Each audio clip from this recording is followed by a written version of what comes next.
Dear all, greetings. I am Dr. G. Suresh, Assistant Professor, PG Department of Computer Applications, St.Joseph's College of Arts and Science, Autonomous, Cuddalore. Today, in this topic, we will deal with requirement engineering, one of the topic which will deal in software engineering. First, we will discuss what is requirement engineering. Requirement engineering is nothing but it helps the software engineer to better understand the problem. The problem means what is the software that we are going to develop.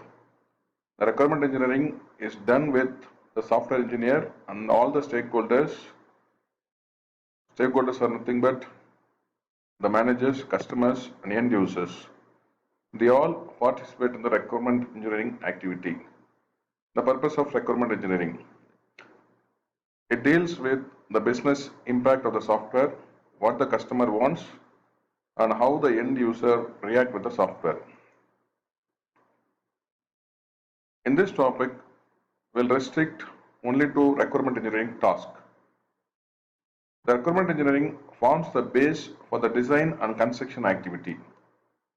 It determines whether the system to build is really going to satisfy the needs of the customer.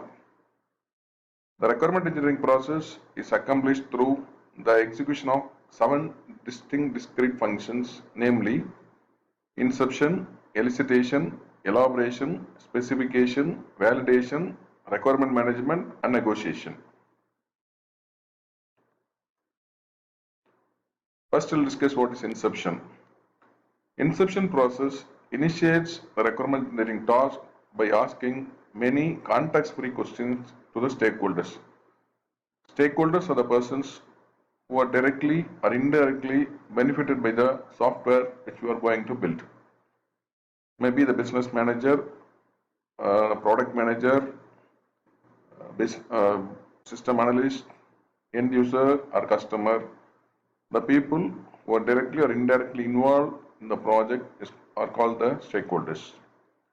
Inception helps to establish the basic understanding of the problem and the people who want the solution.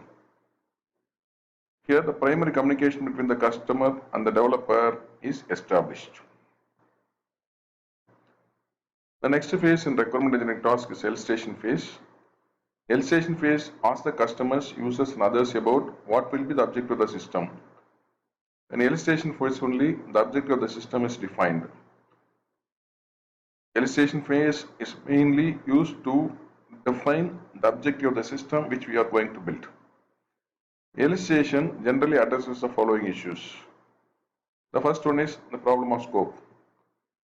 The boundary of the system or problem is ill-defined.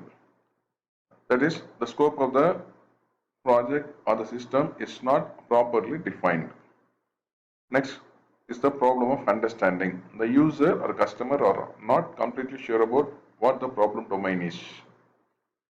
Next is the problem of volatility.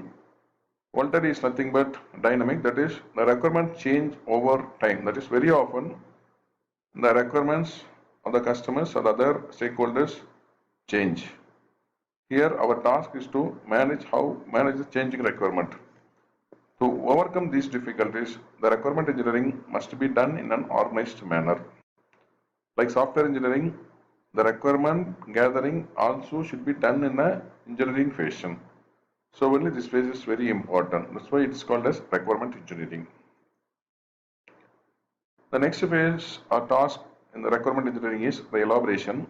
In the elaboration phase, the information captured during the previous elicitation phase is expanded and refined. All the requirements given by the customer may not be useful, but it is the duty of the analyst to determine the validity and the reliability of the requirement. There are 2 steps in elaboration, namely they are refining and expanding the requirement and developing an analysis model that defines the information, functional and behavioral domain of the problem. Information is nothing but it's the input which we are going to give, and functional is a process that is going to take place, and behavior is nothing but the outcome which we expect from the system. Next is the negotiation task. Here, the different customers or users may propose conflicting requirements which may create deadlock. To solve this, negotiation is necessary to make things to move smoothly. There should be no winner and no loser in an effective negotiation. Steps in negotiation. The development team and stakeholder must reconcile the conflicts through negotiation, thus by sitting together and discuss on the most important requirements that can be included and the requirements that is of least importance which can be neglected or omitted. Based on rough estimate, effective conflict can be resolved. The conflict resolving process must satisfy each stakeholder and the developer. The next task is the specification task.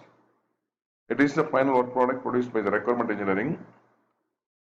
Specification is nothing but SRS, System Requirement Specification, is prepared here. It serves as a foundation for subsequent software engineering activities. Specification means different things to different people. Namely, a specification may be a document, written document, or a graph model, or a mathematical model. Here there is no predefined template because it may restrict the flow of the system to be built. While writing the specification, it is necessary to remain flexible. Validation task. Validation is to assess the quality and reliability of the specification created. It checks for the unambiguous, inconsistent, omission, and error-prone software requirements and aims or attempts to correct it. The primary requirement for validation mechanism is the FTR, that is formal technical review. Validation is performed to assess the quality of the specification. The final task in requirement engineering is requirement management. Requirement management is to identify, control, and track the changing requirement. As we mentioned earlier, the requirements change very often over time. So it is necessary that the requirements should be managed properly.